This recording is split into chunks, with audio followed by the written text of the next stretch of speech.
ভারত বাংলাদেশ দুই দেশের মধ্যে তীব্র উত্তেজনার প্রেক্ষাপটে ঢাকা সফরে এসেছিলেন ভারতের পররাষ্ট্র সচিব বিক্রম মিশ্রি। তার সফরে কি কি হয়েছে, তিনি দেশে কি বলেছেন, তিনি ভারতে গিয়ে ব্রিফ করেছেন, নানা আলোচনা আমাদের চলছে। সেই আলোচনার রেশ এখনো শেষ হয়নি, কিন্তু তিনি ঢাকা ছাড়ার অল্প সময়ের মধ্যে একটা ফিসফাস শুরু হয়েছিল। আমি নিজেও কারো কারো কাছে এই প্রশ্নটা শুনেছি, কথাটা শুনেছি, এবং এখন সেটা আদতে কি সেই নিয়ে আলাপ করা দরকার আছে। সেটা হলো তিনি বাংলাদেশের সেনা প্রধানের সাথে একটা বৈঠক করেছেন।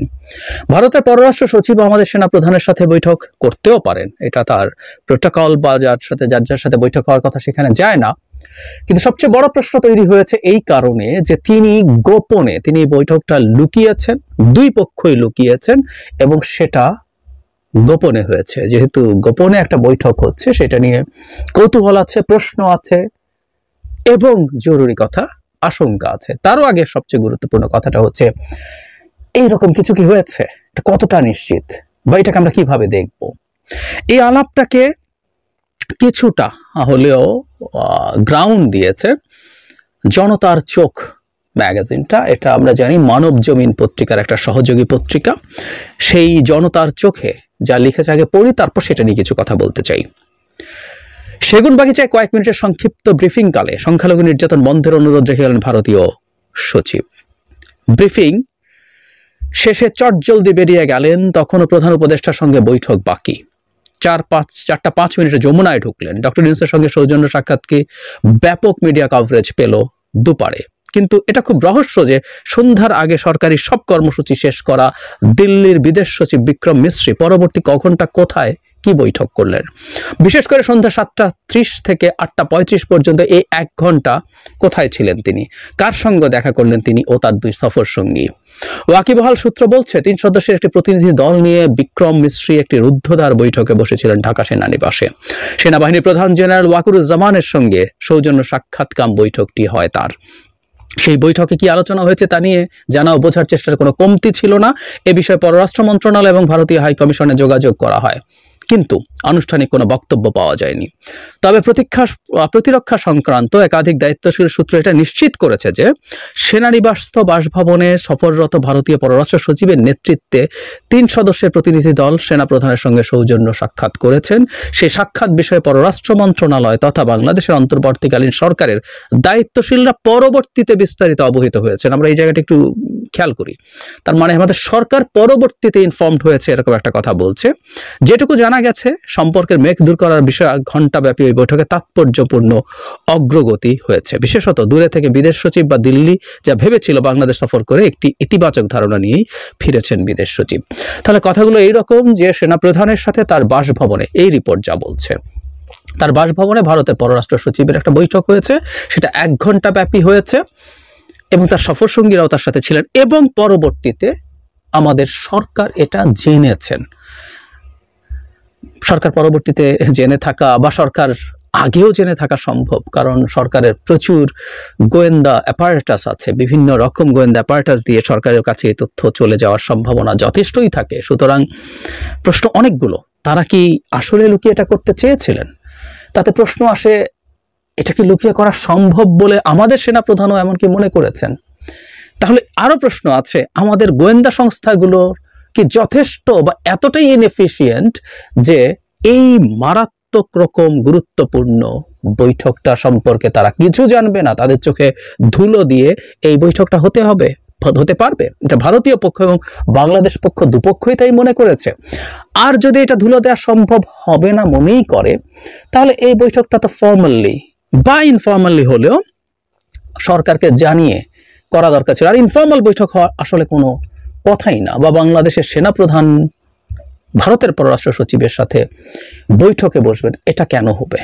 তিনি আমাদের এখানকার কাউন্টার পার্টদের সাথে বসেছেন, মূল আলোচনা হয়েছে পররাষ্ট্র সচিবের সাথে, উনি পররাষ্ট্র উপদেষ্টার সাথে বৈঠক করেছেন, এবং শেষে এমনকি আমাদের প্রধান উপদেষ্টা তাকে সৌজন্য সাক্ষাৎ দিয়েছেন। এটাও একটা সদিচ্ছার জেস্চার, সবই তো ঠিক আছে। সেনাপ্রধান কেন?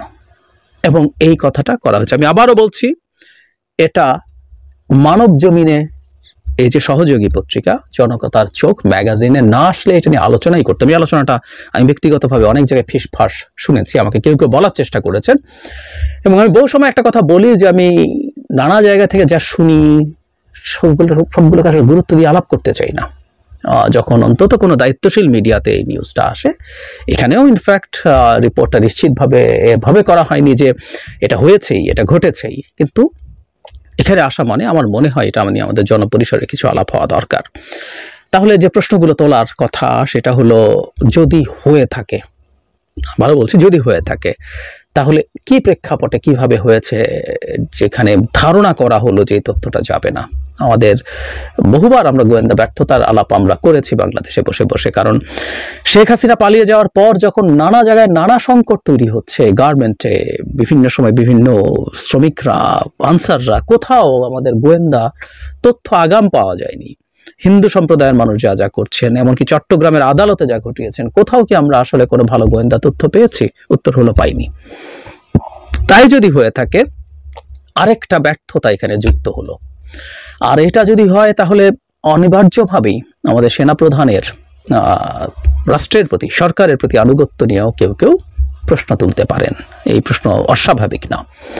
এর আগেও তিনি যখন একটা সাক্ষাৎকারে রয়টার্সের সাথে নির্বাচনের সময়সীমা নিয়ে কথা বলেছেন, সেটা নিয়ে আলোচনা করেছি আমরা প্রচুর, কিন্তু একই সাথে আমরা এই কথাটাও বলেছিলাম, সেনাপ্রধান নির্বাচনের একটা টাইম লাইন, টেনিউরের মতো দেখাচ্ছেন যে এই সরকার কতদিন থাকবে, নির্বাচনের টাইম লাইন কবে, 1.5 বছর বা 18 মাসের জন্য তিনি সরকারকে সাহায্য করতে চান। এই আলাপগুলো তো আসলে প্রশ্ন তৈরি করে।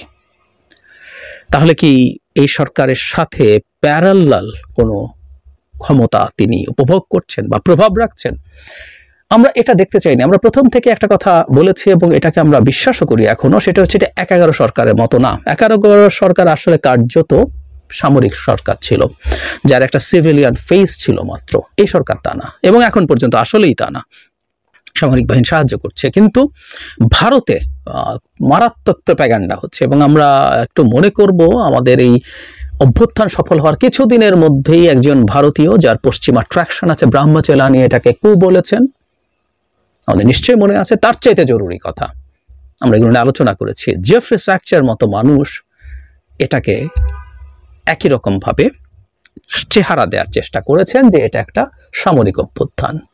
সো আমাদের সেনাপ্রধান যদি এই ধরনের লুকিয়ে গোপনে একটা বৈঠক করেন যারা মিস্ত্রির সাথে, সেটা এই পারসেপশনকে আরো ভিত্তি দেওয়ার ক্ষেত্রে মানে যুক্তি হিসাবে খুব ভালো বা বড় যুক্তি হিসাবে কাজ করবে। আরেকটা জিনিসও যুক্ত হতে পারে, সেটা হলো, আমরা প্রায় বলি, আমিও ব্যক্তিগতভাবে এটা মনে করি, বিশ্বাস করি, আমাদের জাতির অত্যন্ত বড় একটা ক্রান্তি লগ্নে আমাদের সেনাপ্রধান একটা সিদ্ধান্ত নিয়েছেন। যদিও আমি মনে করি তিনি উল্টো সিদ্ধান্ত নিলে আসলে কাজ হতো না, কিন্তু উনি নিয়েছেন এবং আমরা সেই মোমেন্ট থেকে বেশ কিছু রক্তপাত ঠেকাতে পেরেছি। শেখ হাসিনা থাকতো না, ওই সময় মানুষ যে জায়গায় চলে গেছে, কিন্তু অবশ্যই সেটা, সেই সিদ্ধান্তটা উনি নিয়েছেন। আমরা জানি মধ্য এবং নিম্ন পর্যায়ের অফিসার এবং সব রকম অফিসার, কমিশন, নন কমিশন, জুনিয়র কমিশন অফিসার, সবার তীব্র চাপের মুখে তিনি এই সিদ্ধান্তটা নিয়েছেন। কিন্তু দিনের শেষে যেহেতু তিনি ড্রাইভিং সিটে ছিলেন, তিনি যেহেতু সিদ্ধান্ত নিয়েছেন, বাংলাদেশের ইতিহাসে সামরিক বাহিনী এবং আমাদের সেনাপ্রধানের এই জায়গার কৃতিত্বটা আমরা তাকে দেব, তাকে মনে রাখবো। কিন্তু এই ধরনের ঘটনা যদি ঘটে থাকে, সেটা নিশ্চিতভাবেই সেটাকে কিছুটা হলেও প্রশ্নবিদ্ধ করবে, বা কেউ কেউ অনেকটা প্রশ্নবিদ্ধ করবে বলতে পারেন। কারণ সাম্প্রতিক সময়ে এই আলাপটা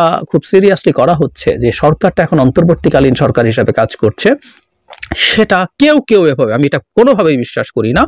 এই সরকারের অদক্ষতা আছে, ভুল আছে, অনেক কিছু করার ছিল তারা করেননি, সব সমালোচনা আছে। কিন্তু এই সরকার ভারতের পন্থী সরকার, ভারতের রয় সরকারকেই চালায়। এই সরকারের গুরুত্বপূর্ণ বা প্রধান সব উপদেষ্টা রয়ের কথায় চলে এবং রয়ের প্রজেক্টই এই সরকার। এই আলাপগুলো ভারতেই আসলে কার্যত পাওয়ারে আছে। এগুলোকে আমি সির্ফ রাবিশ মনে করি। কিন্তু যদি এই ধরনের ঘটনা ঘটে বা এগুলো যদি যথেষ্ট ডালপালা মেলে, এই ঝুঁকি আরো বাড়বে যারা এটা নিয়ে কথা বলছেন, এটাকে ভারত এবং রয়ের সরকার হিসেবে প্রতিষ্ঠা করার। সে কারণে আমি মনে করি, কিভাবে পারা যাবে জানি না, সরকারের দিক থেকে চেষ্টা করা দরকার এই ব্যাপারে একটা স্পষ্টতা আনা। অন্তত আমি এটা চাই যে আমাদের সেনাবাহিনীর সাথে আমাদের সরকারের কোনো রকম কোনো মতভেদ তৈরি না হোক। যদি ঘটে থাকে, আমি আবারও বলছি, যেভাবে এখানে রিপোর্ট আছে, এটাকে স্রেফ গুজব বলে উড়িয়ে দেওয়াও যাবে না। কারণ আমি আবারও বলি যে জনাব মতিউর রহমান চৌধুরী মানব জমিনের সম্পাদক, একজন রেসপন্সিবল মানুষ। হ্যাঁ, তিনি এটাকে শতভাগ বলেননি, কিন্তু আমি ধারণা করি তার কাছে যথেষ্ট ক্রেডিবল তথ্য আছে তিনি সূত্র দিয়ে যেভাবে বলেছেন। তো সেটা যদি হয়ে থাকে, দুই পক্ষ এই ব্যাপারগুলো ক্লিয়ার করে নেওয়া দরকার এবং ভবিষ্যতে এই সতর্কতাটা জরুরি। বাংলাদেশে ভারত সম্পর্কে জনগণের মানসিকতা কি যৌক্তিক কারণেই